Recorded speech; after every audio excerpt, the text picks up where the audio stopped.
Eu quero andar como ele andou, pisar nas pegadas que ele deixou. Nós vimos semana passada que Paulo, quando ele estava preso, ele foi para Roma e ficou preso em prisão domiciliar. Só que a carta que ele escreveu aos romanos foi antes disso. Ele escreveu essa carta quando ele ainda estava em Corinto, e por volta de 57 depois de Cristo. E aí ele escreve aos cristãos que moravam em Roma.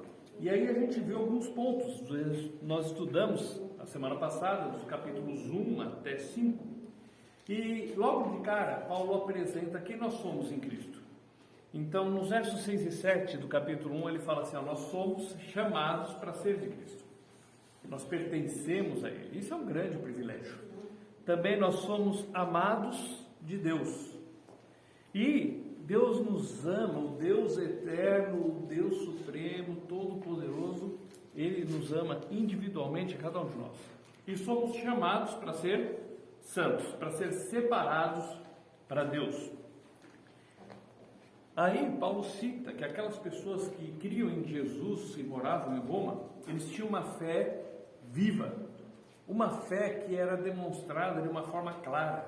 A maneira como eles viviam demonstrava a fé deles. Os versos 11 e 12 fala das bênçãos da comunhão. Paulo diz: eu quero ir ter com vocês. E aí, estando aí com vocês, nós vamos compartilhar da palavra, nós vamos crescer juntos através da palavra de Deus e nos confortar uns aos outros. Por isso que é importante nós estarmos juntos, por isso que é importante a gente se reunir, por isso que a Bíblia fala que a gente deve se reunir. Por quê? Por causa do conforto mútuo e do crescimento produzido pela palavra de Deus. Também nós vimos ali que Paulo deixa claro: eu sou devedor, não importa o povo. Se tem uma pessoa que ainda não conhece Cristo como Salvador, eu estou em dívida com essa pessoa, porque eu tenho que passar para ela o que Cristo fez por mim. E no verso 16 a gente viu sobre o poder de Deus, que o Evangelho é o poder de Deus para a salvação de todo o que crê. O Evangelho é a boa notícia de Deus. Jesus morreu para pagar os nossos pecados. Ele é quem nos liga até Deus. Nós somos pecadores, estamos separados de Deus, e Cristo abriu um acesso, um caminho para nós chegarmos até Deus. Então o Evangelho é o poder de Deus para a salvação daquele que crê. Muitas pessoas ficam tão querem falar sobre o poder de Deus por causa de coisas que podem acontecer. E Deus tem poder para fazer o que Ele quiser. Ele abriu o mar vermelho, Jesus ressuscitou a Lázaro, mas o Evangelho é a demonstração maior do poder de Deus para com as nossas vidas, porque nos livra a alma do inferno. Depois, do capítulo 1 até 3, ele cita que nenhum homem tem desculpas diante de Deus. O homem é indesculpável diante de Deus. Mesmo que seja uma pessoa que esteja isolada no mato, a criação serve para manifestar a glória de Deus. Por isso a pessoa não tem desculpas diante de Deus. Também aquela pessoa que se julga intelectual, no capítulo 2 fala, e ele julga os outros porque esse é isso, aquele roubou, aquele fez aquilo, e a consciência dele também o acusa de muitas coisas que ele faz. E também fala daquela pessoa que é religiosa. Cita o judeu, mas qualquer religioso se encaixa dentro daquilo. Que é uma pessoa que conhece as coisas, que fala sobre Deus, que diz que tem um caminho, que é guia de cegos, que isso, aquilo, mas também é pecador, também está separado de Deus. Por isso o homem não tem desculpas diante de Deus. Porque o homem também despreza a riqueza da bondade de Deus, que quer nos levar ao arrependimento. Deus tem paciência conosco e quer nos conduzir ao arrependimento, à mudança de atitude, mas o ser humano continua teimoso contra Deus e despreza essa bondade dele, por causa do seu coração duro. Às vezes o coração é duro porque ele se acha bom, porque ele se acha religioso, porque ele isso, aquilo outro, e ele acaba não se rendendo à bondade de Deus e não se arrepende. Nós vimos também que o julgamento de Deus para com o ser humano é baseado em conformidade com o Evangelho. Ou seja, Cristo morreu para pagar os nossos pecados. A base do julgamento está aqui. Quem creu em Cristo, o julgamento já foi feito ali na cruz. Cristo levou os nossos pecados. Quem não creu em Cristo, o juízo de Deus ainda permanece sobre ele. Capítulo 3, ele fala sobre, mas então porque um judeu não creu, mudou a fidelidade de Deus? Porque alguém diz que não acredita, muda o que Deus é? Porque alguém fala que a minha religião diz diferente, muda o que Deus diz? E aí a resposta, no verso 4, é assim, de maneira nenhuma. Seja sempre Deus verdadeiro e todo homem mentiroso. Nós temos muitas ideias, nós pensamos muitas coisas, nós temos convicções que vêm do nosso berço, que vêm da nossa criação, que vêm do sistema religioso, que vêm de muitos lugares. Mas muitas vezes essas questões que nós temos entram em conflito com o que Deus diz. E aí qual decisão nós vamos tomar? Seja sempre Deus verdadeiro e todo homem mentiroso. Aí no capítulo 3, verso 9, fala assim, todos estão debaixo do pecado. Por isso que o homem não tem desculpa diante de Deus. Todo mundo é pecador. No verso 19, cita que todo mundo é culpável diante de Deus. Não tem ninguém que é inocente. Todos são culpados, todos são pecadores, todos estão debaixo do pecado. Todos estão separados de Deus e ninguém vai ser justificado por obras. Seja pela prática da lei, seja pela prática da sua religião, seja pelas obras que ele faz para tentar ver se merece o céu e se paga os pecados, ninguém vai ser justificado diante de Deus pelas suas obras. E fala que através da lei vem o pleno conhecimento do pecado. Quando nós estudamos a lei, a gente viu que a gente é separado de Deus, que a gente é pecador e que a gente precisa da graça de Deus. Só que aí tem uma boa notícia. A justificação, a justiça de Deus, ela vem mediante a fé em Jesus Cristo. Nós podemos ser salvos crendo em Cristo como nosso Salvador. Todos os homens estão separados de Deus. Todos estão destituídos da glória de Deus. Todos estão longe de Deus e precisam resolver esse problema. O pecado separa o homem de Deus. E aí a gente começa a ver, a partir do verso 24, o que Deus faz para nos salvar. E a primeira coisa que é citado por Paulo aqui em Romanos é a justificação. Deus é um Deus justo. E Deus tinha que exercer a sua justiça, mas Ele queria também exercer o seu amor. E a forma como Ele conciliou essas duas coisas foi através do sacrifício de Cristo no nosso lugar. A justiça foi satisfeita, Cristo pagou o preço do nosso pecado. O amor foi satisfeito, um inocente levou o castigo no lugar dos pecadores. E dentro do assunto justificação, como que poderíamos definir isso? Seria o ato em que Deus nos declara justos. Nós não somos justos, somos pecadores. Então como que funciona isso? Como que foi esse ato de Deus? Então todos nós tínhamos um escrito de dívida. Todos nós tínhamos lá um monte de pecado. Pus alguns que dá para escrever ali para não ficar feio. Todos éramos separados de Deus. Estávamos em débito diante de Deus. Aí o que acontece? Lá em Colossenses a gente viu que Cristo pegou o nosso escrito de dívida e cravou na cruz. Ele levou na cruz todos os nossos pecados, todas as nossas culpas.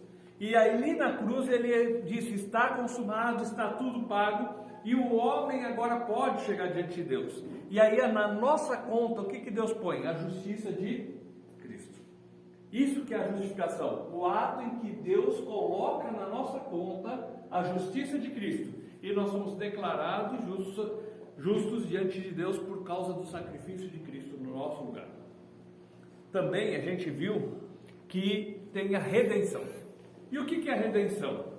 Ou seja, nós estávamos perdidos e Cristo veio e nos salvou e nos redimiu e pagou o nosso pecado, nos comprou para Deus, agora nós somos filhos de Deus. E também tem a propiciação. E aí o que ajuda a gente a entender a propiciação é o propiciatório que tinha lá no tabernáculo e lá no templo. E no propiciatório era colocado o sangue em cima daquela tampa. E aí Deus olhava e via o sangue e Deus ficava a favor do ser humano. Cristo é a propiciação pelos nossos pecados. Ou seja, Cristo pagou os nossos pecados derramou seu sangue, o sangue dele é colocado sobre a nossa vida quando nós queremos e Deus fica a favor. E aí nós fomos estudando, entendendo um pouco mais sobre esses ensinamentos e Paulo chega à conclusão ali do capítulo 3. A justificação é pela fé, independente das obras praticadas pelo ser humano. Porque é um ato que Deus declara justo pelo sacrifício de Cristo. Porque depende do sacrifício de Cristo ele ter nos resgatado. Porque depende do fato de Deus ficar a favor, porque o sangue de Cristo foi derramado em nosso lugar. Logo, então, o homem é justificado pela fé, independentemente das obras. E no capítulo 5, ele fala do resultado dessa justificação. Que nós temos paz com Deus. O ser humano tem aquele vazio e ele luta com os seus dilemas por causa que existe aquela separação de Deus e o homem estando separado dele, tem aquele vazio dentro de si.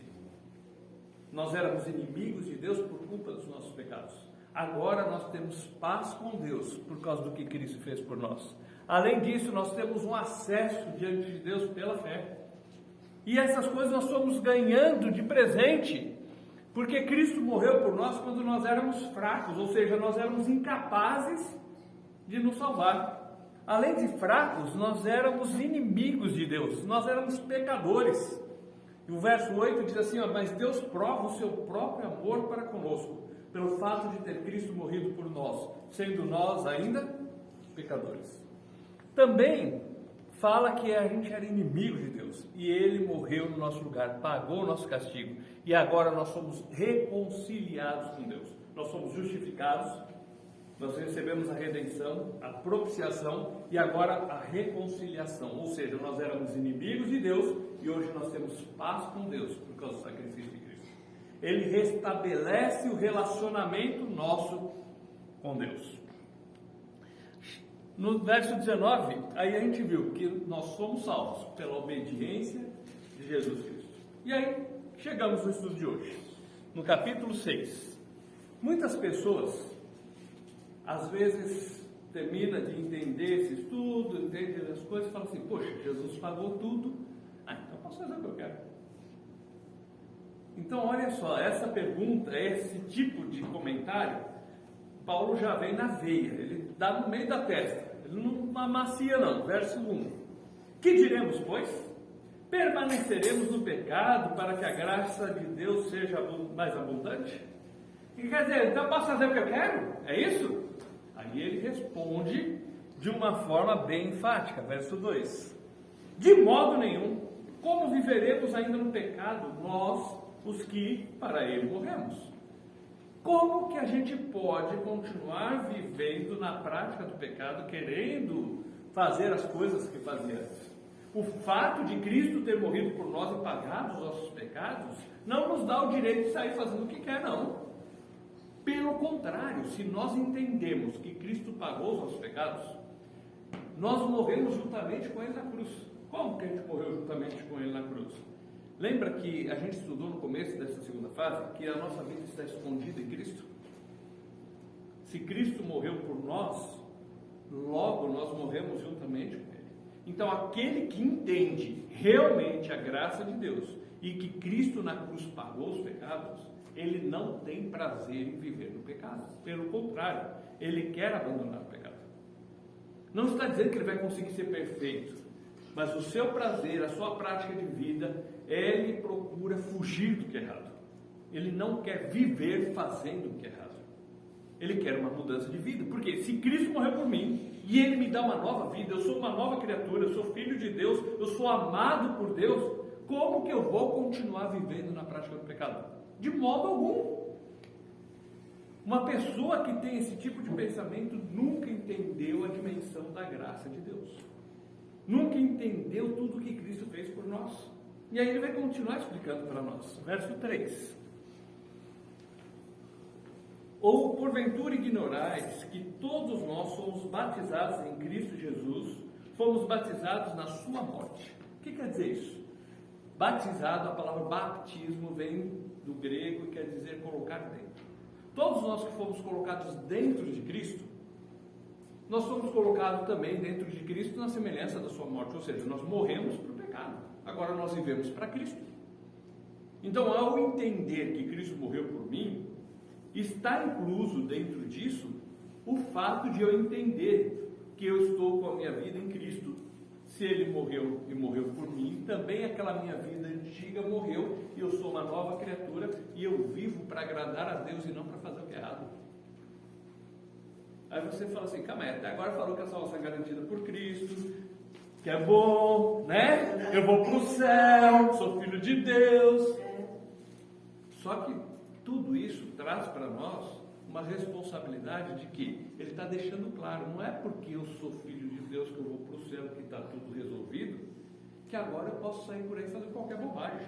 Muito pelo contrário. Olha só o verso 4.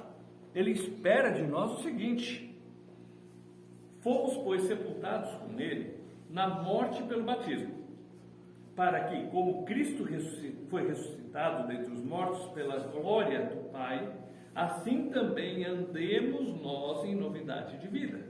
Ou seja, eu sou uma nova criatura, eu recebi uma nova vida, agora eu vou andar de uma forma como essa vida que eu recebi. Eu vou andar em novidade de vida, a minha vida é diferente. Porque eu sou de Cristo, porque Ele me salvou. Versículo 5. Porque se fomos unidos com Ele na semelhança da sua morte, certamente o seremos também na semelhança da sua ressurreição. Nós olhamos para a questão do que Cristo fez por nós e pensamos assim, puxa, Ele me salvou, eu vou para o céu, eu vou passar a eternidade com Ele no céu, certo? Só que agora Ele está deixando claro, se eu sou unido com Cristo, como que eu saio por aí fazendo o que é errado? Se eu sou unido com Cristo, eu tenho o direito de viver de uma forma diferente do que em novidade de vida? Não. Aí alguém fala, mas se eu cometer um deslize, eu perdi a salvação? Eu não vou responder agora, porque o capítulo 8 vai responder, daqui a uma hora eu respondo. Vamos continuar, verso 6. Para nós entendermos o capítulo 6 de Romanos e essa questão do viver para o pecado ou viver para Deus, tem 3 verbos que são bem definidos para a gente entender. O primeiro deles é sabendo. Nós temos que saber as verdades. Olha só o verso 6.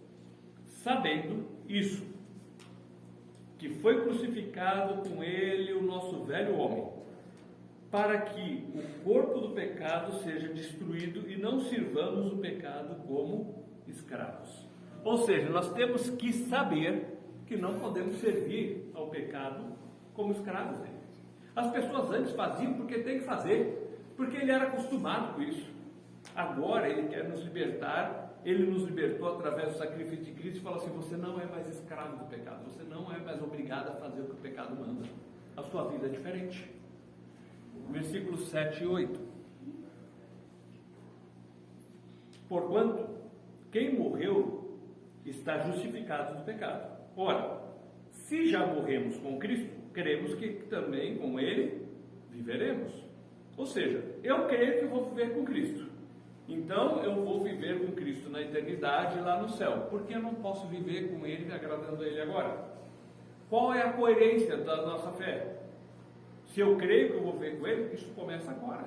Não é só lá quando chegar no céu. Versículos 9 e 10. Aí chega o segundo verbo. Considerai-os. Primeiro a gente sabe. Eu sei que eu morri para o pecado, eu sei que eu sou uma nova criatura e agora minha vida é entregue para Deus, eu não devo servir mais ao pecado, eu não devo ser mais escravo do pecado. Agora eu vou pegar isso que eu sei e vou considerar o que isso tem a ver com a minha vida. Eu vou trazer para a minha realidade e considerar essa situação. Versos 9 e 10. Sabedores de que, havendo Cristo ressuscitado dentre os mortos, já não morre. A morte já não tem domínio sobre ele. Pois quanto a ter morrido de uma vez para sempre, morreu para o pecado. Mas quanto a viver, vive para Deus. Olha o começo do 11. Assim também vós considerai-vos mortos para o pecado, mas vivos para Deus em Cristo Jesus.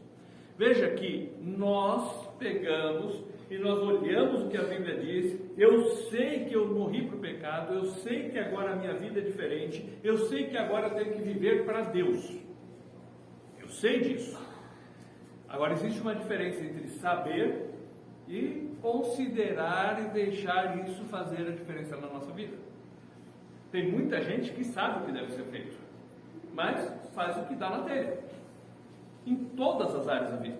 E aqui Paulo está chamando com respeito à nossa conduta, à nossa prática cristã, como vai ser a minha vida aqui. O pecado não pode reinar sobre a minha vida. Eu sei que eu morri, eu sei que Cristo pagou os meus pecados, eu sei que agora eu sou uma nova criatura, eu sei que eu sou filho de Deus, eu sei que eu sou amado por Deus. Foi bonito tudo isso que a gente foi sabendo até agora. Agora, o que isso vai fazer, no que isso vai influenciar no meu viver? Agora eu vou considerar isso no meu dia a dia. Versículo 12 agora. Não passei.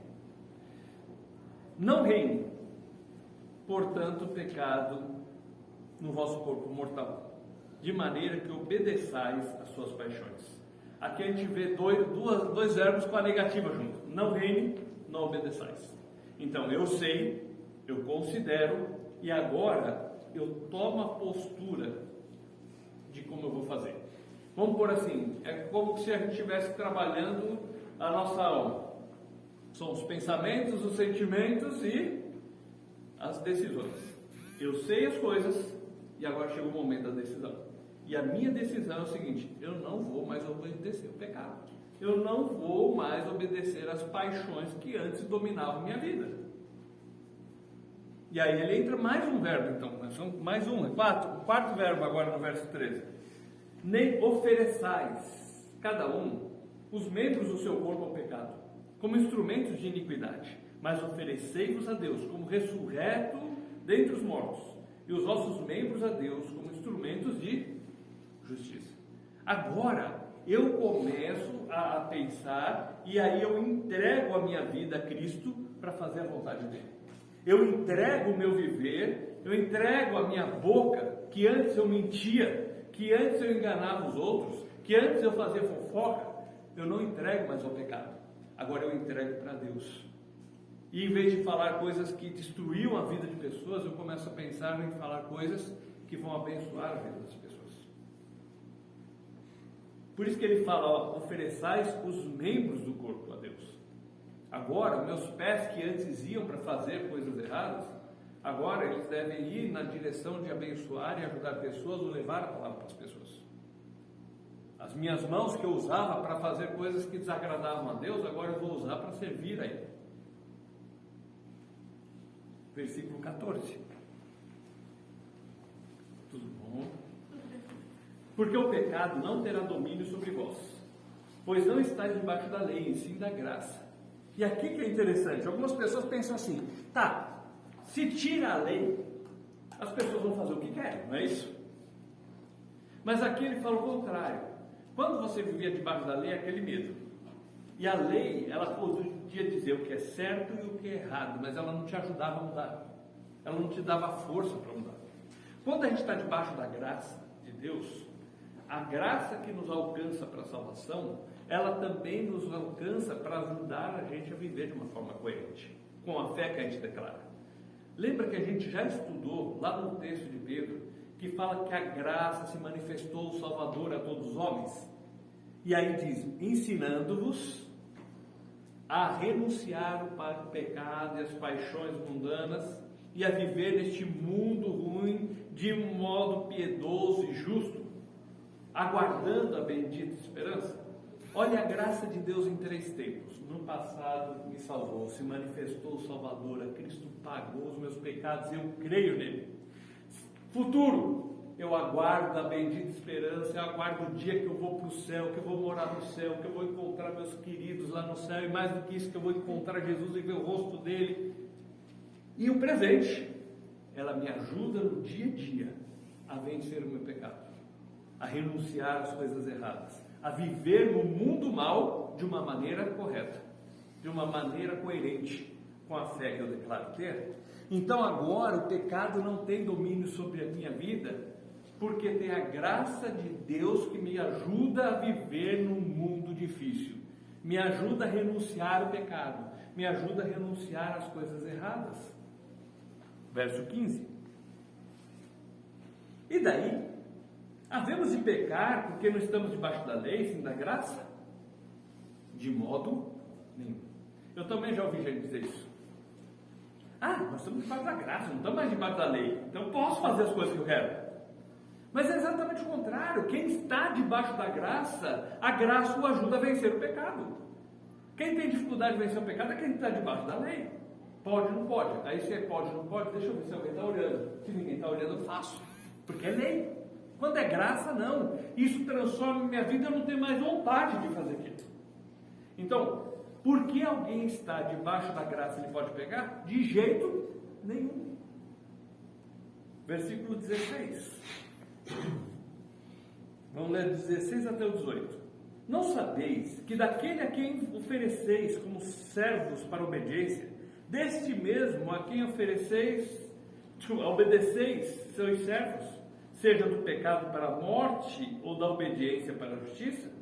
Mas graças a Deus, porque outrora escravos do pecado, contudo viestes a obedecer de coração a forma de doutrina que fostes entregues. E uma vez libertados do pecado, fostes feitos servos da justiça. Veja que a gente foi liberto do pecado quando a gente creu em Cristo.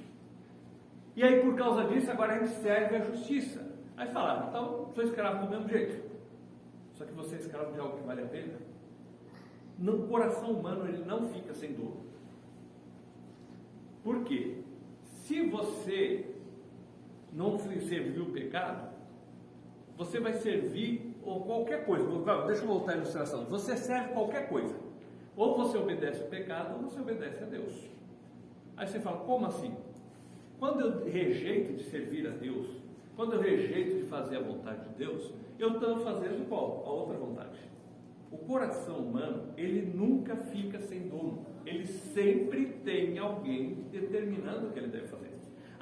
Eu faço o que eu quero. Beleza. Só que o que eu quero sempre é bom? Não. Muitas vezes eu quero socar alguém. Muitas vezes eu quero o mal de uma pessoa. E muitas vezes eu quero o mal até de alguém que eu digo que eu amo, mas naquela hora eu estou com raiva, eu quero o mal dela. Se eu pudesse matar. E dali meia hora, eu te amo. Não é assim? O coração humano, ele sempre se rende ou aos seus desejos pessoais, que são enganosos muitas vezes. Em Jeremias 17:9 diz assim: enganoso é o coração, mais do que todas as coisas, e desesperadamente corrupto. Quem o conhecerá? Ou eu obedeço o pecado, porque eu quero fazer, ou obedeço minhas paixões, ou eu obedeço a Cristo. Mas o coração humano não fica sem obedecer a alguém. Então, ele fala o seguinte: outrora a gente foi escravo do pecado, a gente não tinha opção. Agora a gente foi liberto do pecado. E aí a gente serve a Deus por amor, por prazer. Existia na antiguidade um tipo de servo que era chamado servo ou escravo da orelha furada. Era algo raro, mas o que acontecia? Chegava, tinha um leilão lá, o escravo era vendido, aí a pessoa pagava o preço pelo escravo e chegava para ele e dava assim: agora você está livre, pode fazer o que você quer. E o cara pensava assim: calma aí, alguém veio, me comprou, e agora ele está me dando liberdade. Aí ele decidia que ele queria ser um escravo voluntário. Ele decidia: eu quero servir essa pessoa pelo amor que ela demonstrou para comigo. E aí furava a orelha da pessoa e todo mundo sabia: esse não é um escravo qualquer, esse é um escravo voluntário, porque ele experimentou do amor do Senhor e por causa disso ele decidiu servir aquele Senhor.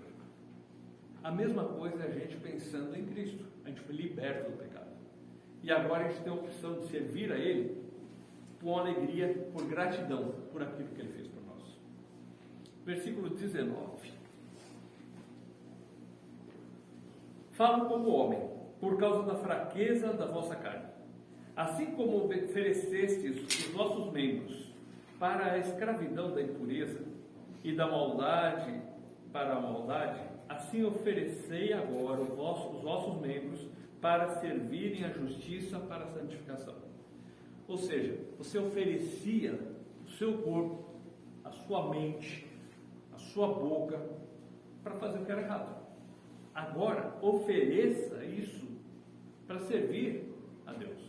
E aí ele cita uma palavra chamada santificação. Olha só, a gente já viu sobre justificação, redenção, propiciação, reconciliação. Agora ele citou santificação. Um dia, Cristo pagou os nossos pecados e nós fomos declarados santos diante de Deus. Ou seja, está pago os pecados, eu não tenho uma dívida com Deus, os meus pecados foram pagos. Um dia eu vou chegar no céu e nunca mais eu vou pecar. Eu vou ficar livre da presença do pecado e nunca mais. Vou ficar livre totalmente do poder do pecado. E agora no meu dia a dia, eu quero agradar a Deus. É a mesma coisa que a gente viu sobre a graça. O passado pagou, no presente me livre, me ajuda, e no futuro estou lá. A santificação é a mesma coisa. Fui livre da punição do pecado, declarado diante de Deus, aceito diante de Deus. Vou entrar na eternidade purificado por causa do que Cristo fez por mim.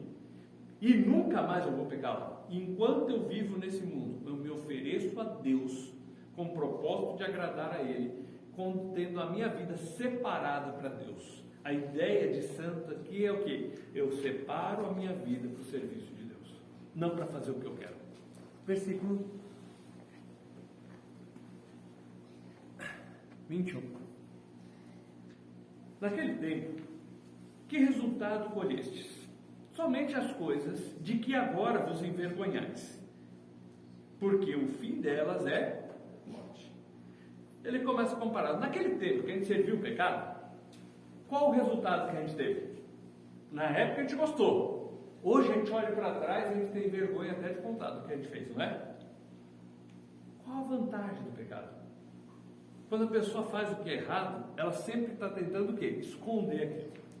Você vê as biografias que são feitas. Se é uma autobiografia, o cara é perfeito, é o santo, né? Se é outro que faz, e ele pôr a verdade do que a pessoa aprontou, ele vai ser processado, o que escreveu. Porque o ser humano sempre tenta proteger a sua imagem. Então, qual a vantagem dos pecados que a gente cometeu? Nenhuma, porque a gente olha para trás, a gente tem vergonha até de falar. A gente não gosta nem de lembrar. Se pudesse apagar da memória, a gente apagaria. Não teve vantagem. Agora, ele chama a gente então a ser transformados. Em vez de servir o pecado, que traz vergonha para a gente, vamos servir a Deus então. Verso 22. Agora, porém, libertos do pecado, transformados em servos de Deus, tendes o vosso fruto para a santificação e por fim a vida eterna. Ou seja, nós somos libertos do pecado. Nós podemos servir a Deus. Nós não precisamos mais viver fazendo aquelas coisas que nós temos vergonha de citar hoje. Transformados em servos de Deus. Verso 23. Porque o salário do pecado é a morte, mas o dom gratuito de Deus é a vida eterna em Cristo Jesus, nosso Senhor. O salário do pecado é morte. É ainda. Mas quando nós cremos em Cristo, nós recebemos um dom maravilhoso, a salvação que Ele dá de graça. E aí a gente tem o quê? A vida eterna. Se nós temos a vida eterna, por que não começar a viver aqui, servindo esse Deus que pagou, esse Cristo, que pagou um preço tão alto para nós sermos dele? Ele nos resgatou, Ele nos comprou, Ele nos libertou e agora Ele nos chama. Me segue. No capítulo 7, ele vai abordar alguns temas e um deles a gente vai pensar assim, mas às vezes eu erro. Eu estou consciente disso, eu sei que eu devo ser assim, eu sei que eu morri para o pecado, eu sei que eu sou uma nova criatura, que eu sou filho de Deus e que eu tenho que andar diferente.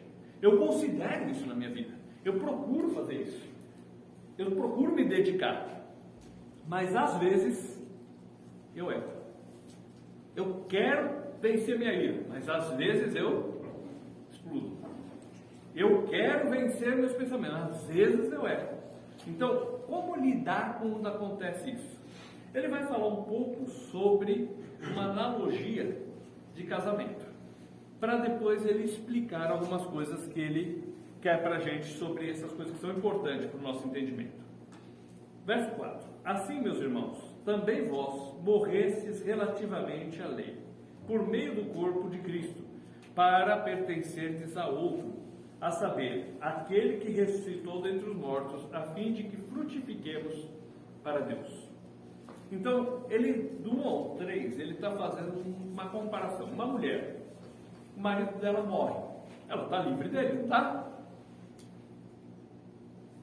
Eu sei de uma que quando o marido morreu, ela foi casada com 60 anos, quando o marido morreu, ela falava, ninguém manda em mim. Ficou livre.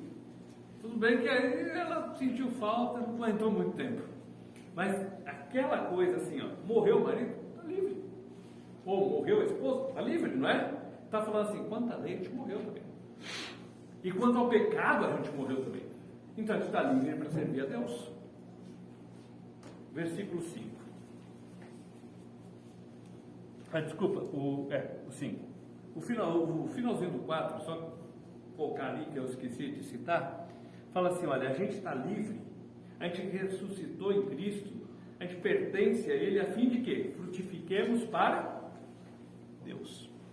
Ou seja, o que nós vamos fazer hoje vai produzir frutos para Deus. Isso lembra João 15, quando Jesus diz, eu sou a videira e vocês são os ramos. E quem permanece em mim vai produzir muito fruto. Ou seja, a nossa proximidade com Cristo, a nossa ligação com Ele, o nosso anseio por servir a Ele vai produzir fruto. E esse fruto é um fruto que agrada a Deus. Verso 5. Por quê? Quando vivíamos segundo a carne, as paixões pecaminosas postas em realce pela lei operavam em nossos membros a fim de frutificarem para a morte. Antes nós fazíamos o que estava na telha, seguíamos as nossas paixões, seguíamos o coração enganoso, ia atrás de fazer um monte de coisas que quando a gente olha para trás, como vimos no capítulo 6, a gente sente até vergonha. Versículo 7 e 8. Que diremos, pois? É a lei pecado? De modo algum. Mas não teria conhecido o pecado, senão por intermédio da lei. Pois não teria eu conhecido a cobiça, se a lei não dissera, não cobiçarás. Mas o pecado, tomando ocasião pelo mandamento, despertou em mim toda sorte de concupiscência. Porque sem lei está morto o pecado. Ele está fazendo a comparação assim, a lei, ela fazia florar aquilo que tinha de ruim dentro de mim. Por quê? Eu via que era errado, e eu ia lá e fazia. E sabe aquela história que o pessoal brinca, que como que você põe 10 alemães dentro do Fusca? Só falar que não cabe, né? Como que põe 10 gringos dentro do Fusca? É só falar que é de graça. E como que põe 10 brasileiros? É só falar que é proibido. Parece que o que é proibido o pessoal vai lá e quer fazer. Então, a lei é ruim? Não. É nós que somos ruins e queremos e sentimos atração por quebrar certas coisas. Então, ele está colocando o seguinte, olha, antigamente a gente vivia debaixo de uma lei que ela não conseguiu nos libertar do pecado. Ela só mostrava, você é pecador, você está perdido, você vai para o inferno. Mas ela não tinha poder de libertação. E agora ele está falando e fazendo a comparação que com a graça foi diferente, porque a graça nos liberta do pecado. A lei é ruim de jeito nenhum, a lei é boa. Eu é que sou ruim, porque eu não consigo cumprir a lei. Então veio a graça para me ajudar a vencer os problemas que eu tenho, os meus pecados, porque eu sozinho não consigo. E a lei foi incapaz de produzir essa mudança. Mas a lei era boa. O que a lei diz é bom? Claro que é. A lei não fala lá, não adulterarás, é bom? Claro. Não cobiçarás, é bom? Claro. Honra teu pai e tua mãe, é bom? Claro. O problema é eu que sou pecador. E aí a graça vem para me ajudar com as minhas fraquezas e as minhas dificuldades. Verso 12. Por conseguinte, a lei é santa, o mandamento é santo, justo e bom. A lei é boa. Verso 13. Acaso o bom se tornou em morte? De modo algum. Pelo contrário, o pecado, para revelar-se como pecado, por meio de uma coisa boa, causou-me a morte, a fim de que pelo mandamento se mostrasse sobremaneira maligno. Ou seja, a lei mostrava que eu sou um miserável pecador e que eu faço o que desagrada a Deus. A lei é santa, é boa, é justa. O problema é que eu não consigo guardar ela. E aí ela põe um espelho na minha cara e mostra que eu não sou santo. Mostra que eu sou pecador. Verso 14. Porque bem sabemos que a lei é espiritual. Eu, todavia, sou carnal, vendido à escravidão do pecado. Ele falou assim, eu era escravo do pecado. E eu sofro na luta contra o pecado. Versículo 15. Porque nem mesmo compreendo o meu próprio modo de agir, pois não faço o que prefiro, e sim o que detesto. Paulo disse assim, tem dia que eu tenho raiva de mim mesmo, porque eu fico com raiva de mim, porque eu não consigo fazer tudo que é certo, porque às vezes eu me pego errando. Isso o que é? Aí ele continua, versículo 16. Ora, se faço o que não quero, consinto com a lei que é boa. Eu estou dizendo, a lei é boa. Eu que não consigo, às vezes eu estou cobiçando, às vezes eu estou irado, e por causa da minha ira eu quero a morte do outro. E ele fala, eu luto com isso, porque eu sou carnal, eu estou preso ao corpo, e eu sou carnal, eu sou vendido ao pecado. Versículo 17, como que agir com tudo isso? Nesse caso, quem faz isso já não sou eu, mas o pecado que habita em mim. Ele fala assim, de um lado eu estou dividido. Eu quero agradar a Deus, mas às vezes eu me vejo pecando, eu me pego no erro. Então como que eu lido com isso? Verso 18. Porque eu sei que em mim, isso é, na minha carne, não habita bem nenhum, pois o querer o bem está em mim, não porém o efetuá-lo.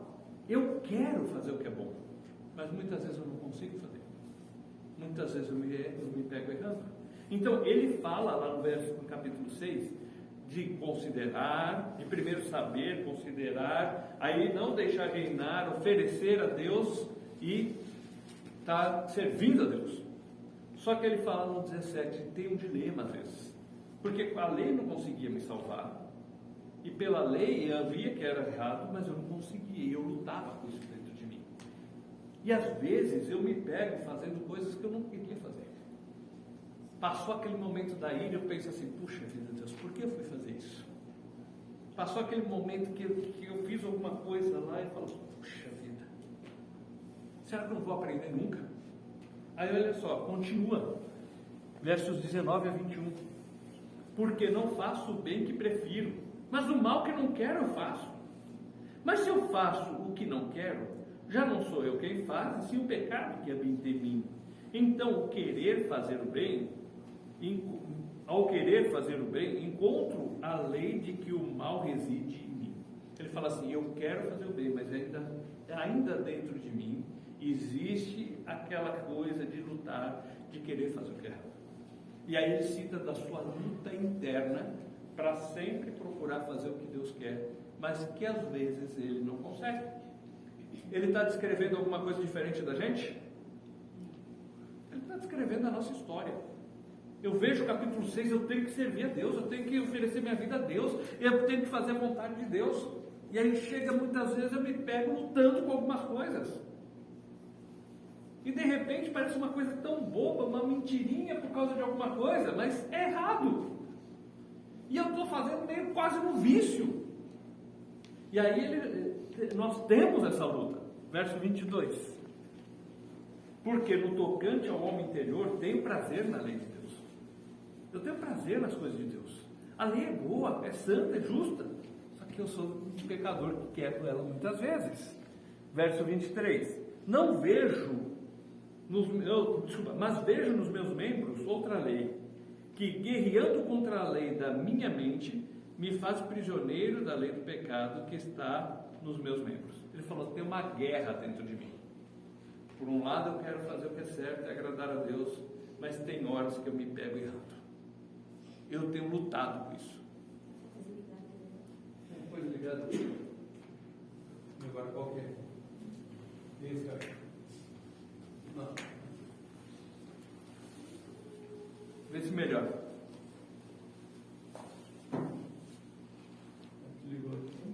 O exaustor estava desligado. Bom, vamos lá então. Versículo 23 fala dessa guerra que existe. E olha a conclusão que ele chega no 24. Desventurado o homem que sou. A outra versão diz, miserável homem que sou. Quem me livrará o corpo dessa morte? Aí ele fala assim, mas eu sou miserável, porque muitas vezes, mesmo querendo fazer o que é certo, às vezes eu erro. E aí, quem vai me livrar? Verso 25. Graças a Deus por Cristo Jesus nosso Senhor. De maneira que eu, de mim mesmo, com a mente, sou escravo da lei de Deus. Mas, segundo a carne, da lei do pecado. Ele falou assim, ainda bem que a salvação depende do que Cristo fez por mim. Porque senão eu estava perdendo a salvação toda hora. Ainda bem que é pela graça, que é porque é do que Cristo fez por mim. Então, capítulo 6, vamos resumir assim, o 6 fala, nós temos que viver para Deus. Nós temos que fazer o que é certo. É isso que Deus espera de nós. No 7, a gente vê o dilema pessoal, porque muitas vezes eu estou consciente do que eu devo fazer, mas às vezes eu não consigo fazer, e eu erro. E aí eu tenho que lembrar que é pela graça de Deus. Eu tenho que lembrar que é pelo que Cristo fez por mim. Eu tenho que pedir ajuda dele para poder vencer. Então, eu tenho uma responsabilidade ante Deus. Eu tenho que viver para agradar a Deus. Mas na minha luta contra o pecado diariamente, eu me sinto às vezes miserável, e aí eu tenho que lembrar que é graças a Deus por Cristo Jesus. Bom dia. Diga. Para combater todos esses pensamentos que todos temos, né? Tem algum versículo assim? Tem bastantes versículos na Bíblia, mas tem algum chave assim que a gente podia se focar para combater o pensamento na hora que ele vem? Tá. Tem um versículo só, não tem. Ó, gente, eu tentei desligar esse negócio, eu não consigo, tá? Não sei porquê. Tá. A Bíblia diz lá em Salmo 119, verso 11. Vamos ler o 9 e o 11. Salmo 119, versos 9 e 11. A pergunta foi, tem alguma coisa que a gente pode fazer quando vem os pensamentos, tudo? Olha o que a Bíblia diz no verso 9. De que maneira poderá o jovem guardar puro o seu caminho? Observando segundo a sua palavra. Como que um jovem vai manter o caminho puro? Com tantas tentações pelo mundo? Observando o que a Bíblia diz. Olha o verso 11. Guardo no coração as tuas palavras, para não pecar contra ti. O que o salmista tinha de regra para conseguir lutar contra o pecado que o ajudava a lutar? Ele sabia o que a Bíblia diz, e aí aquilo que a Bíblia dizia o ajudava a saber como agir quando surgiam as circunstâncias. Então, vamos pegar alguns exemplos. A Bíblia, quando eu estou ansioso, e todos nós lutamos com ansiedade, uns mais, outros menos. Aí fala, eu não, é só por uma situação difícil lá, uma ligação que vem de que alguém da família está doente, todos nós lutamos com ansiedade. Então, aí a Bíblia diz assim, não andeis ansiosos de coisa alguma. Em tudo, porém, sejam conhecidas diante de Deus as vossas petições, pela oração e súplica, com ações de graça. Então, quando vem a ansiedade, eu entrego para aquele que pode me ajudar, que é Cristo. Ela veio, eu posso deixar ela me dominar, ou então eu entrego para aquele que me ajuda. Então, é um versículo da Bíblia que me ajuda no momento da ansiedade. Quando vem a vontade de fazer algo errado, aí eu vejo esses salmos aqui que diz, olha, como que o jovem mantém puro o seu caminho? Observando segundo a lei de Deus. A ira. Aí você vê um versículo na Bíblia que diz assim, irai-vos e não pequeis. Eu falei, mas é difícil, hein? Mas muitas vezes, pensa só, vem uma indignação sobre a gente, não vem? Por um erro, por uma coisa que é justa. E às vezes vem alguma raiva também por alguma coisa que a gente está errado. Porque a gente tem raiva. O que eu faço? Aí fala o seguinte, eu dou lugar à ira para que Deus resolva a situação. Então veio a ira, eu quero me vingar, eu quero resolver do meu jeito, eu quero ir lá e quebrar a cara do fulano, eu quero ir lá e brigar com alguém, xingar, buzinar, até estourar minha buzina, eu quero. Só que aí eu dou lugar, ou seja, dou a passagem para ela, para que Deus resolva a situação. Eu entrego o meu problema na mão de Deus, para que Ele resolva. E não eu ir lá e resolver. Eu estou magoado com alguém, um parente, um amigo, e às vezes a mágoa até é justa, às vezes foi algo que me prejudicou muito. Aí a Bíblia tem um versículo que fala, perdoando os uns aos outros, assim como Cristo vos perdoou, perdoe também. Ah, mas ele não merece perdão. Eu também não mereci o perdão de Cristo, e Ele me perdoou mesmo assim. Então a gente encontra na Bíblia inúmeros versos que nos ajudam. Começou a briga em casa. Casal não briga. Talvez vocês não tenham esse problema. Ninguém tem aqui, né? Aí, um começa a falar alto. Está mais nervoso um dia, ou mais nervosa. E aí, de repente, qual a tendência do outro? Fala mais alto ainda. Aí a Bíblia diz, lá em Provérbios 15:1, a palavra dura suscita ira, mas a resposta branda desvia o furor. Respondendo calmo, vai aplacar essa ira, vai acalmar as coisas. Mas se eu responder duro, aumenta mais ainda a ira.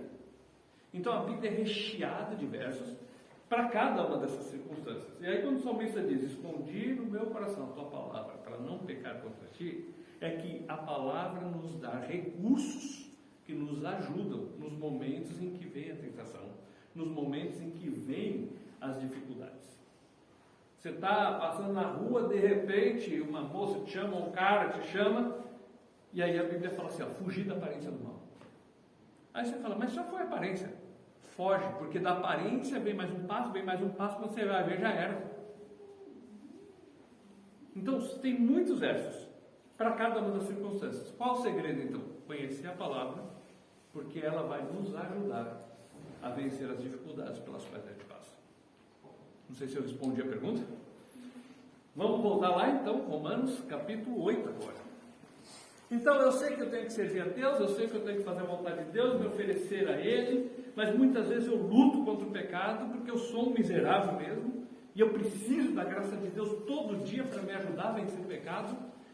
E aí alguém podia perguntar assim, será que por causa disso então Deus vai me jogar no inferno? Então, capítulo 8, verso 1. Agora, pois, já nenhuma condenação há para os que estão em Cristo Jesus. Ou seja, graças a Deus por Cristo Jesus, porque eu sou miserável.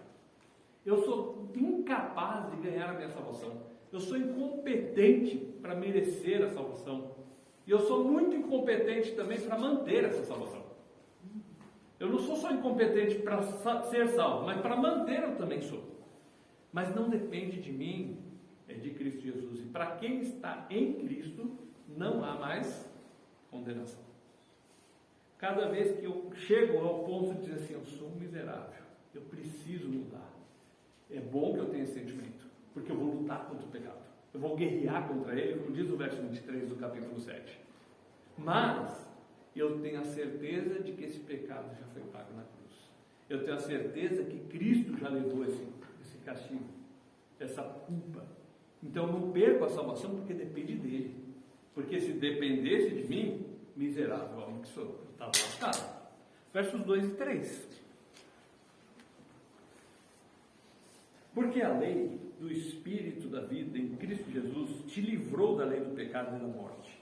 Porquanto o que for impossível à lei, no que estava enferma pela carne, isso fez Deus enviando o seu próprio Filho em semelhança de carne pecaminosa e no tocante ao pecado, e com efeito condenou Deus na carne o pecado. Era impossível para a lei produzir vida. A lei é boa, mas ela não conseguia produzir vida. Então Deus manda o seu Filho vir aqui no mundo, tomar a forma humana, um corpo que nem o nosso, com as mesmas paixões que as nossas, e ele vence essas paixões, e ele não peca, e ele paga o castigo que era para nós pagarmos. Versículo 4. A fim de que o preceito da lei se cumprisse em nós, que não andamos segundo a carne, mas segundo o Espírito. Veja que a partir deste momento nós olhamos para a nossa vida e o nosso andar agora tem uma ajuda, tem uma direção, que é o Espírito de Deus, que vem morar em nós no momento em que nós cremos. Nós já estudamos isso também. E aí ele mora em nós e ele nos ajuda. Lembra que quando Jesus prometeu que o Espírito viria e habitaria em nós, ele serviria para quê? Para lembrar, nos ajudar a lembrar tudo que Jesus ensinou, nos guiar no caminho, na verdade, nos ajudar no dia a dia. E aqui no capítulo 8 ele vai falar sobre isso, porque olha só, Paulo fala, eu tenho que me oferecer a Deus, o pecado não pode reinar na minha vida, eu tenho que considerar isso comigo, porque eu sei o que Cristo fez por mim, mas muitas vezes eu sou miserável, muitas vezes eu erro. E aqui está falando, tem esperança para nós, porque o Espírito de Deus habita em nós e nos ajuda. E a gente vai ver aqui, ó, através do capítulo 8, quanto ele nos ajuda na hora das nossas fraquezas e dificuldades. Versículo 6. Porque o pendor da carne dá para a morte, mas o do Espírito para a vida e paz. E aí no 9 diz assim, vós porém não estáis na carne, mas no Espírito, se de fato o Espírito de Deus habita em vós. E se alguém não tem o Espírito de Cristo, esse tal não é dele. Veja que todo aquele que crê em Cristo, o Espírito Santo habita dentro dele. Se a pessoa não tem o Espírito Santo dentro dela, é porque ela nunca creu, ela nunca foi de Cristo, ela não é de Cristo. E aí ele continua dizendo o que ele faz por nós. Verso 14. Pois todos os que são guiados pelo Espírito de Deus são filhos de Deus. Se nós somos filhos de Deus, o Espírito nos ajuda, nos dirige no dia a dia. Nós não estamos sozinhos na luta contra o pecado. Nós temos que considerar, sim, nós temos que saber, considerar, buscar, se esforçar, oferecer para Deus, ter a disposição de obediência, mas nós lutamos muitas vezes, e muitas vezes eu sou miserável, mas o Espírito está aqui para me ajudar. Se eu sou filho de Deus, o Espírito é o auxílio que Deus nos dá para vencer o pecado. Versículo 15. Porque não recebemos o espírito de escravidão para viverdes outra vez atemorizados, mas recebestes o espírito de adoção, baseados no qual clamamos, Abba, Pai. Abba vem Ab, né? Vem do hebraico. E quando fala Abba, Pai, é que nem papai, paizinho, é um termo carinhoso.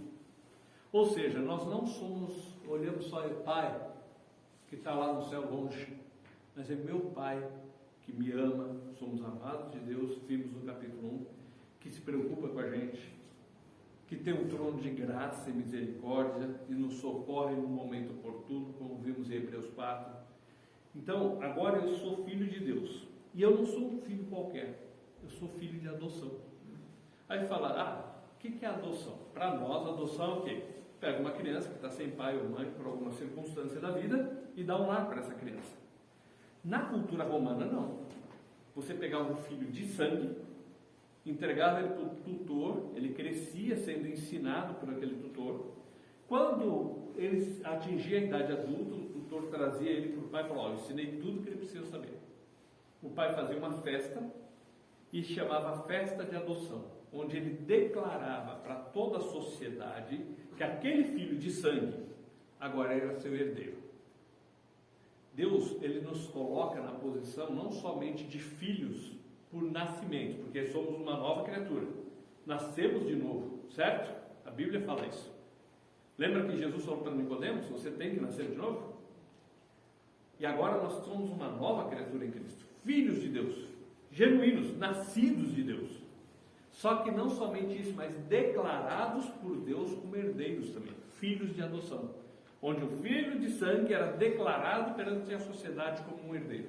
Então, Deus nos declara como seus herdeiros. Então, nós temos um Pai que nos ama e podemos ter um relacionamento de afetividade, não só de proximidade. Eu tenho acesso para falar com meu Pai, mas eu tenho o carinho do meu Pai. Eu chamo Abba, Pai. Versículo 16. O próprio Espírito testifica com o nosso Espírito que somos filhos de Deus. Se uma hora começa a dar aquela dúvida, será que eu sou filho de Deus mesmo? O Espírito que mora dentro de nós, não, você é Espírito, você é o Filho de Deus, sim. Porque eu estou habitando aqui, eu sou a garantia que Deus deu de que você é propriedade de Deus e que você vai para o céu. O Espírito, ele guia, no verso a gente viu aqui, e ele nos ajuda nas nossas fraquezas, e ele confirma que nós somos filhos de Deus. Verso 17. Ora, se somos filhos, somos também herdeiros, herdeiros de Deus e co-herdeiros com Cristo. Se com ele sofremos, também com ele seremos glorificados. Ou seja, nós somos filhos e somos herdeiros. Não filho qualquer, mas filho de adoção, declarado como herdeiro. E que no céu nós vamos ser conformados à imagem de Cristo. Bom, isso está no 28, vamos continuar lendo, a gente vai ver lá. Verso 18 agora.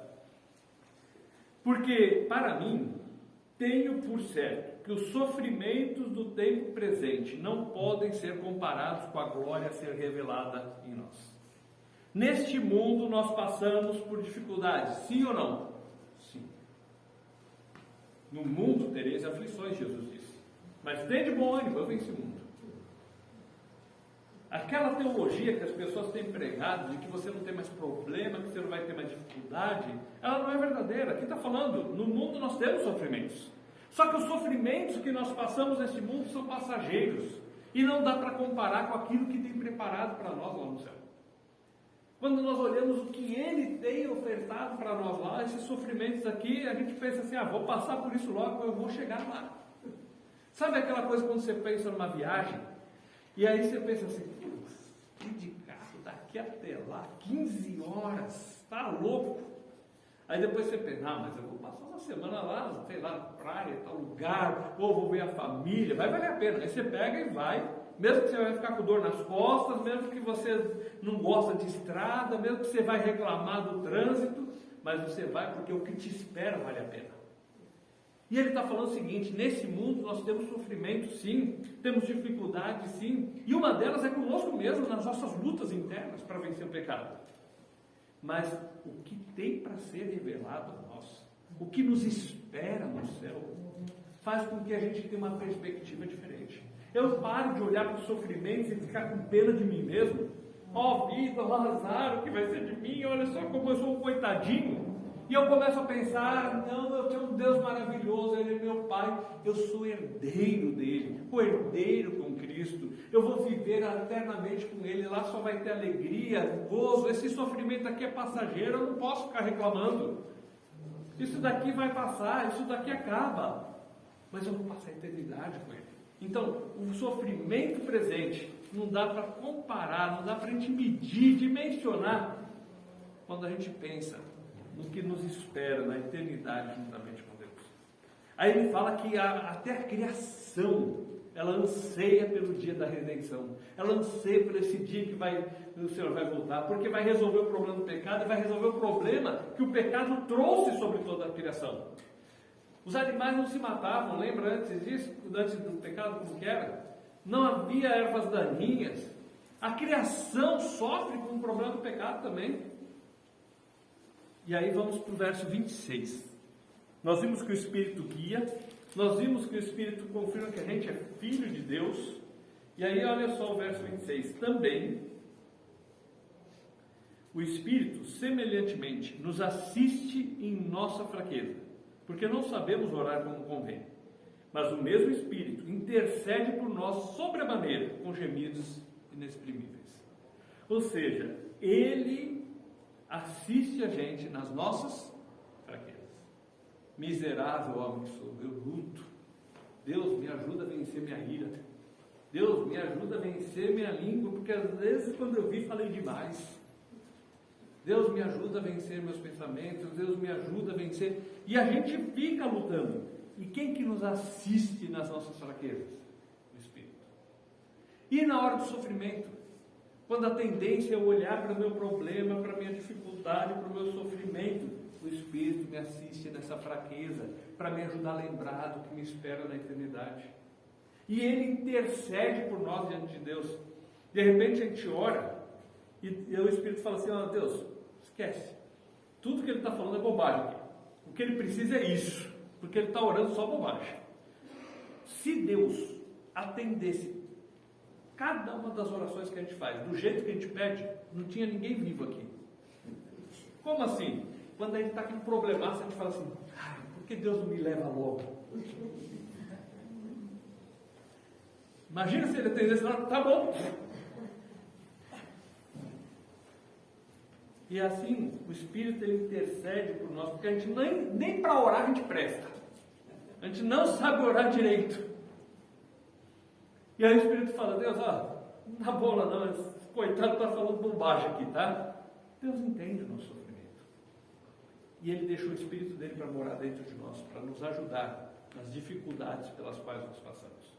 Seja o pecado, que a gente luta contra, seja um momento de fraqueza emocional, um momento de fraqueza mental, física, Ele nos assiste nas nossas fraquezas e intercede por nós sobremaneira. Quer dizer, não dá nem para explicar o quanto que Ele faz por nós. O verso 27. E aquele que sonda os corações sabe qual é a mente do Espírito, porque segundo a vontade de Deus é que Ele intercede pelos santos. E aqui os santos é o quê? As pessoas separadas para Deus. Ele intercede por nós. E é vontade de Deus isso. Ele foi dado a nós para nos guiar, para nos ajudar, para nos lembrar que somos filhos de Deus e para nos auxiliar nas nossas dificuldades, nossas fraquezas e até na oração que a gente não sabe orar como devia. Verso 28. Sabemos que todas as coisas cooperam para o bem daqueles que amam a Deus, daqueles que são chamados segundo o seu propósito. Deus usa as coisas que acontecem e faz com que isso coopere para o nosso bem.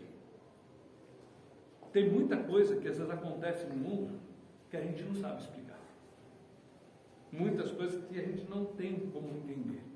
Mas Deus trabalha no meio dos momentos difíceis, inclusive dos sofrimentos, das adversidades, dos problemas, e faz com que isso vire a nosso favor, faça com que isso produza algo bom em nós, mesmo que parecia ser algo ruim. É Deus que fez aquela coisa ruim acontecer? Não, mas Deus trabalha no meio da adversidade, e no meio dessa, Ele faz aquilo virar em algo que abençoa a nossa vida.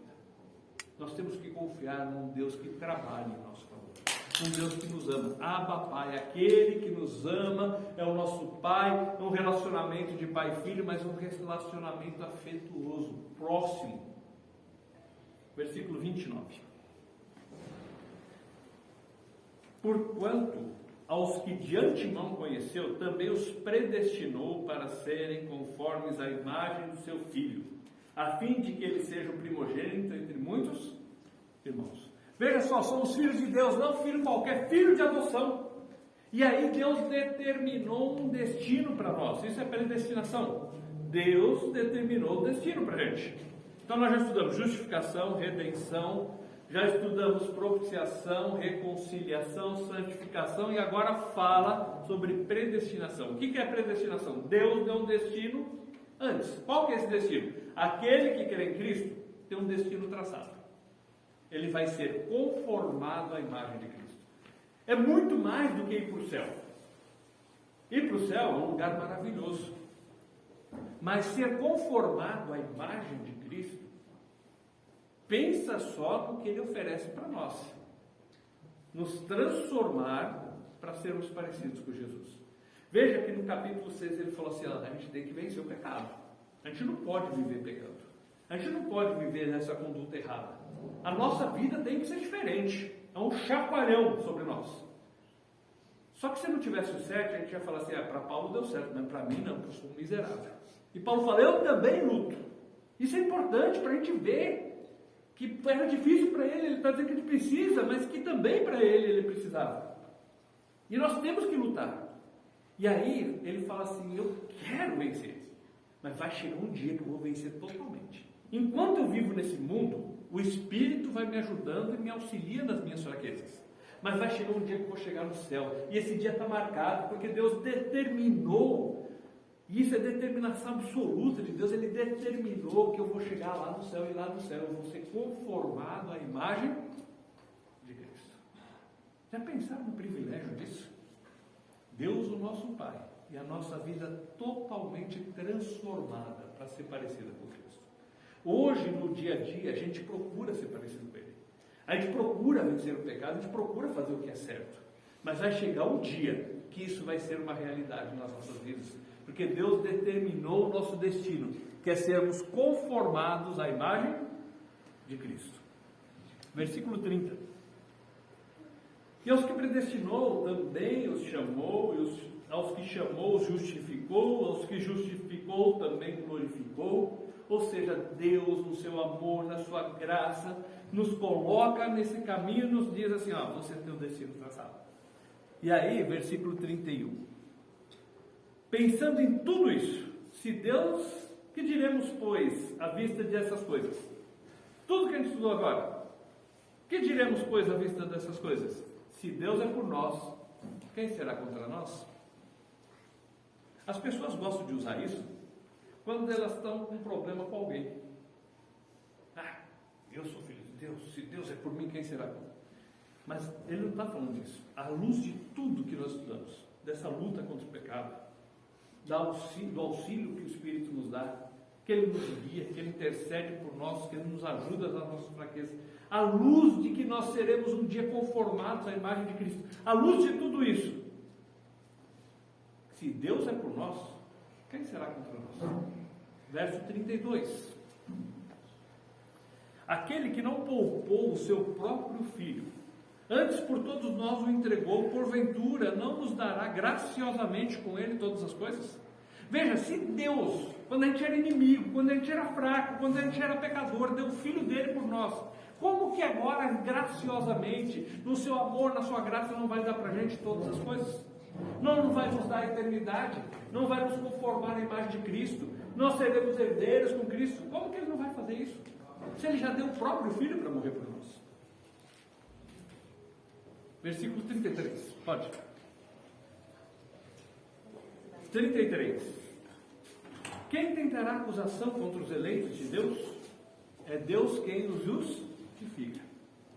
Quem que pode nos acusar? Alguém vai dizer assim, o Valdir fez isso.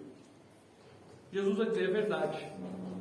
Deus vai dizer, é verdade, mas eu justifiquei, eu declarei ele justo porque Cristo pagou os pecados dele e ele creu em Cristo. Quer ver? Continua a explicação disso.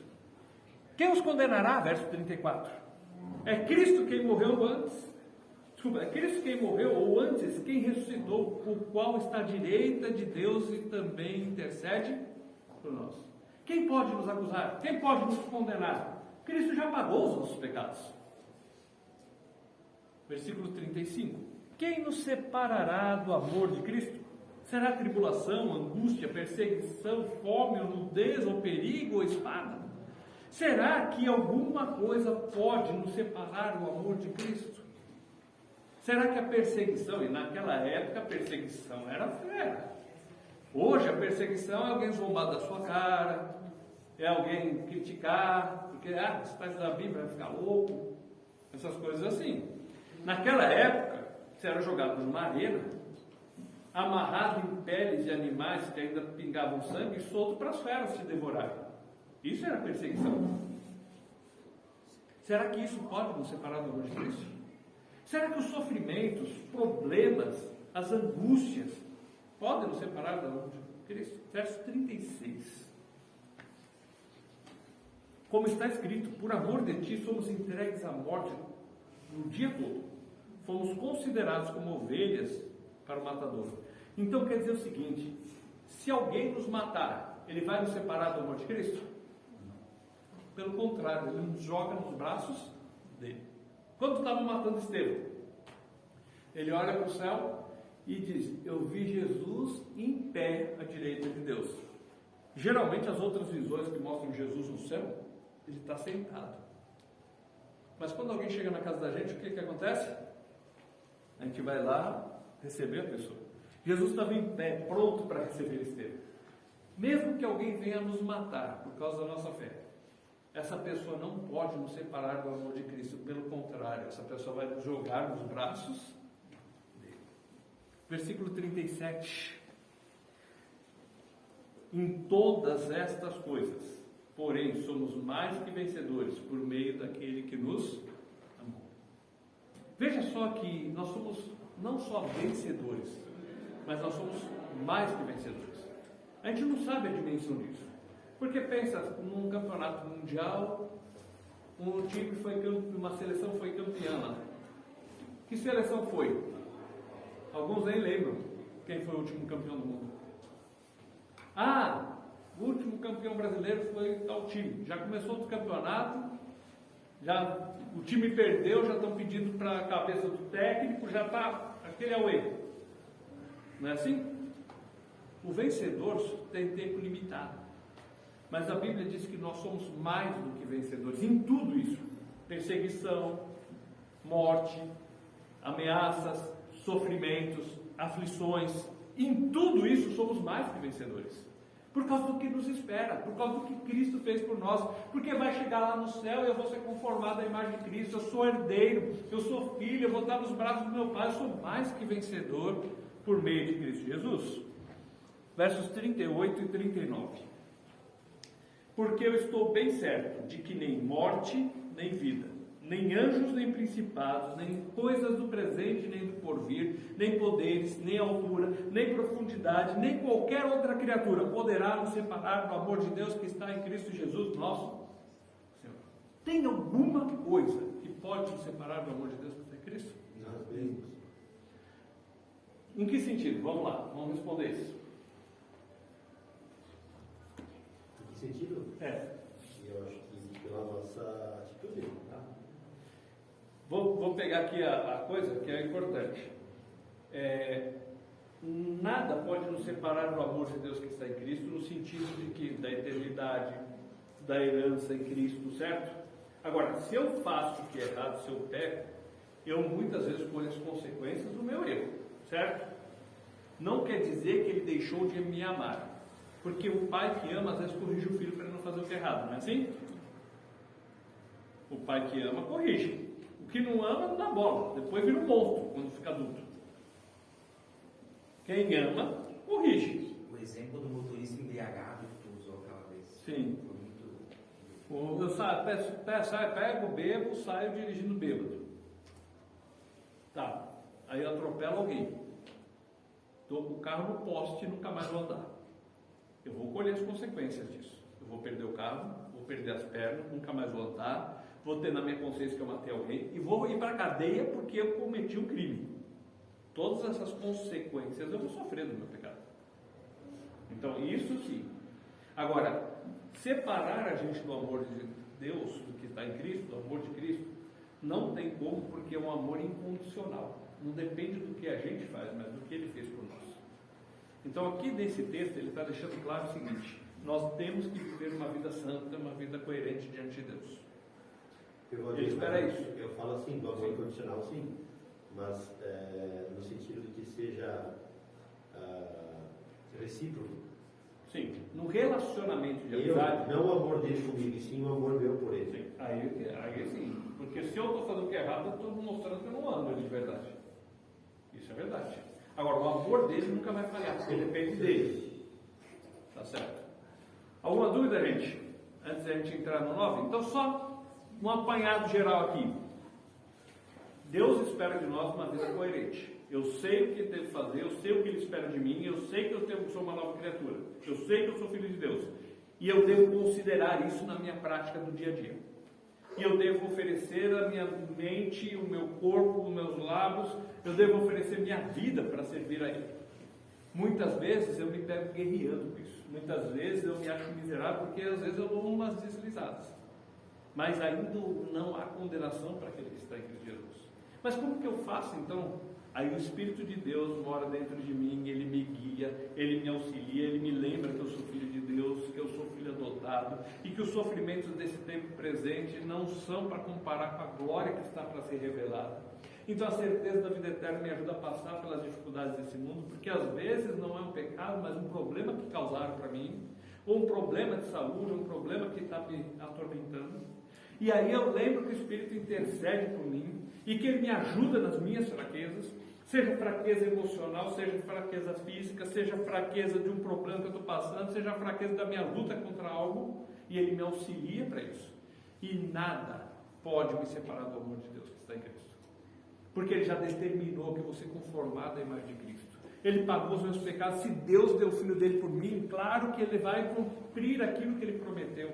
Claro que Ele vai dar todas as coisas. Ele já deu provas disso para mim. Ele já deu provas do amor dele por mim. E Ele está dizendo, nada nos separará do amor de Cristo. E aí Paulo entra no capítulo 9, falando do seu dilema pessoal como um judeu. Porque a nação de Israel rejeitou Salvador. E Paulo tinha uma dor incessante no coração dele de pensar que o seu povo não queria ouvir. Às vezes a gente passa por uma luta igual. Às vezes a gente passa assim, puxa, por que os meus parentes, os meus próximos, às vezes não querem saber? E às vezes dói na gente também. E Paulo vai falar do seu dilema com respeito a isso. Porque ele queria que todos do seu povo tivessem essa certeza, essas verdades, desse poder de Deus com o Evangelho que salva as pessoas e que transforma as pessoas. E que dá um destino maravilhoso, não só de morar no céu, mas ser conformado à imagem de Cristo. Vamos ler sobre o dilema dele no capítulo 9, versos 1 a 3.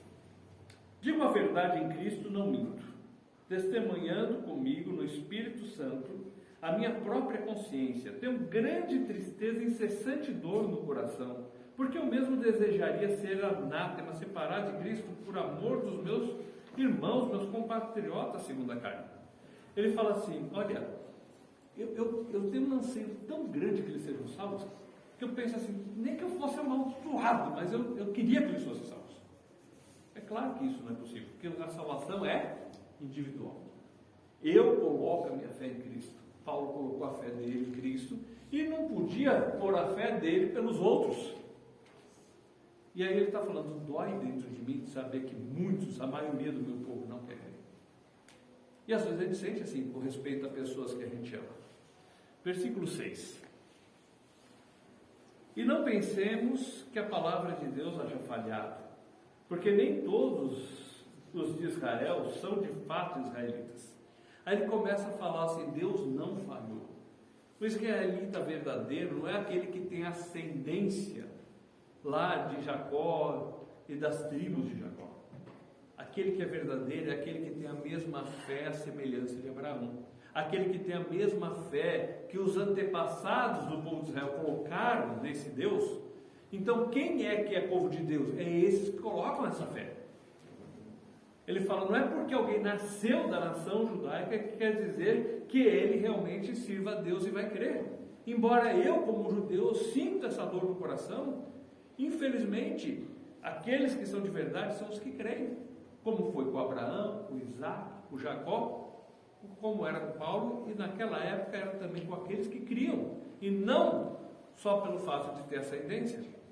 Versículo 15 e 16. E ele vai dando exemplos, e aqui no caso ele fala sobre como Deus fala sobre Abraão, sobre Isaac, como Deus chamou Jacó, para através de Jacó vir o Salvador, através de Jacó vir a nação de Israel para ser um canal de bênção. Versículo 15 e 16. Pois ele diz a Moisés, terei misericórdia de quem me aprouver ter misericórdia, e compadecer-me-ei de quem me aprouver ter compaixão. Assim, pois, não depende de quem quer ou quem corre, mas de Deus que usa de misericórdia. A salvação não depende das nossas obras, não depende do que a gente faz, mas depende de Deus usar de misericórdia. As pessoas, às vezes, não são salvas porque elas rejeitam a misericórdia de Deus. Lembra que a gente viu no capítulo 3, no capítulo 2, que as pessoas desprezavam a bondade, a riqueza da bondade de Deus que queria conduzi-las ao arrependimento por causa da dureza do seu coração? Israel era assim. E as pessoas desprezavam a misericórdia de Deus. Olha o verso 20. Quem és tu, ó homem, para discutir com Deus? Porventura, pode o objeto perguntar a quem o fez, por que me fizeste assim? Tem pessoas que às vezes discutem, por que tem que ser desse jeito? Por que tem que ser do jeito de Deus? Porque Ele é Deus. Quem sou eu para discutir com Ele? Quem é a criatura para discutir com o Criador? Não é lógico isso. Deus determinou o meio de salvação, que é através de Jesus Cristo. Deus estabeleceu que recebemos isso através da fé. Ele estabeleceu o meio pelo qual deveríamos ser salvos. Israel não aceitou. Agora vai brigar com Deus? Não. Quem é Israel, ou eu, ou qualquer um, para chegar e dizer assim, não, Deus tem que escolher um jeito diferente para salvar. Eu não aceito esse jeito de Deus. Versículo 30 agora. Que diremos, pois? 30 e 31. Que os gentios, que não buscavam justificação, vieram alcançá-la. Todavia, a que decorre da fé. Israel, que buscava a lei de justiça, não chegou a atingir essa lei. Veja que Israel tentou pelas suas obras e não deu certo. E Deus, pela graça, alcança pessoas até dentre os gentios que o judeu desprezava. Olha o 32. Por quê? Porque não decorreu da fé, e sim como que das obras. Tropeçaram na pedra de tropeço. O que aconteceu com Israel? Eles tentaram ser salvos pelas suas obras e Deus não aceitou. Deus só aceita que seja pela fé, por crer no Salvador que viria, e no caso da gente, crer no Salvador que já veio. Paulo tinha dor, doía nele, ele disse que tinha tristeza no coração, dor incessante no coração, por pensar naqueles seus queridos parentes que não queriam saber de Cristo. Mas a salvação não dependia das obras, dependia da fé, como depende até hoje. Verso 10. Irmãos, a boa vontade do meu coração e a minha súplica a Deus a favor deles são que sejam salvos. O desejo de Paulo é que eles fossem salvos. E esse deve ser o desejo nosso, que as pessoas sejam salvas. Não importa se é meu parente ou não, se é judeu ou se é brasileiro, eu quero que sejam salvos. Paulo está falando do povo dele, que rejeitou o Salvador, e ele falou assim, eu clamo a Deus, eu desejo que eles sejam salvos. Versículo 2. Porque lhes dou testemunho de que eles têm zelo por Deus, porém não com entendimento. Ele falou, eles são religiosos, eles são zelosos, mas eles não têm entendimento. Todo esse zelo deles é incapaz de salvá-los, porque eles creem numa salvação por obras. E Paulo tinha uma dor no coração quando pensava nisso. Muitas vezes a gente também tem que lembrar que tem pessoas que são zelosas, tem pessoas que tentam fazer lá as coisas certas, que no seu meio religioso seguem à risca, fielmente, porque acreditam que aquilo vai ajudá-los. Mas não adianta tanto zelo, se eu não me submeter ao meio de Deus para a salvação. Olha o verso 3. Porquanto, desconhecendo a justiça de Deus, procurando estabelecer a sua própria, não se sujeitaram a que vem de Deus.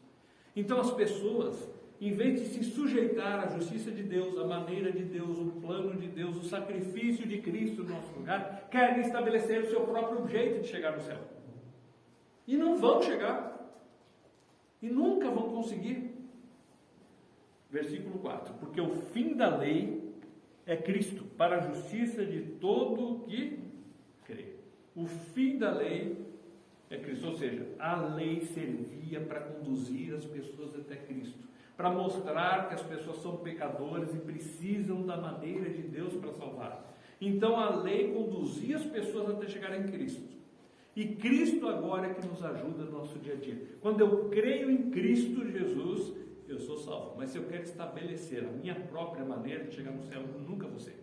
Isso foi o que aconteceu com Israel. Zelosos, esforçados, porém sem entendimento. Porém querendo ser salvo à sua maneira. Tem muita gente que é religioso. E dentro do seu aspecto religioso são impecáveis. São pecadores, a gente sabe, porque a Bíblia fala. Mas procuram seguir a risca. Mas infelizmente querem chegar até Deus à sua maneira e não à maneira de Deus. Versículo 9. Como que é então que alguém vai ser salvo? Se com a tua boca confessares Jesus como Senhor e em teu coração credes que Deus o ressuscitou dentre os mortos, serás salvo. A salvação não vem do zelo religioso, não vem do estabelecer a sua justiça própria, a justiça religiosa. vem de eu dizer, admitir e confessar: eu creio que Jesus pagou os meus pecados na cruz. Não é ser agente secreto, eu vou ficar escondidinho aqui, ninguém vai saber de mim. É que eu tenho prazer de falar para todos o que Ele fez por mim. Eu confesso com a minha boca aquilo que Ele fez por mim, porque não posso deixar de falar daquilo que eu tenho visto e ouvido, como foi lá em Atos 4. Porque antes importa obedecer a Deus do que aos homens. Versículo 10. Porque com o coração se crê para a justiça, e com a boca se faz confissão a respeito da salvação. Então, eu creio no meu coração que Cristo pagou os meus pecados. E eu confesso com a minha boca para que todos ouçam, para que todos saibam o que Ele fez por mim. E Paulo está falando, os judeus são religiosos, eles são zelosos, eles procuram estabelecer a sua própria justiça e estão perdidos, porque a salvação depende do que Cristo fez por nós. Boa semana a todos, até a semana que vem, se Deus permitir. Eu quero viver como Ele aqui, com os olhos nos céus e as mãos a servir.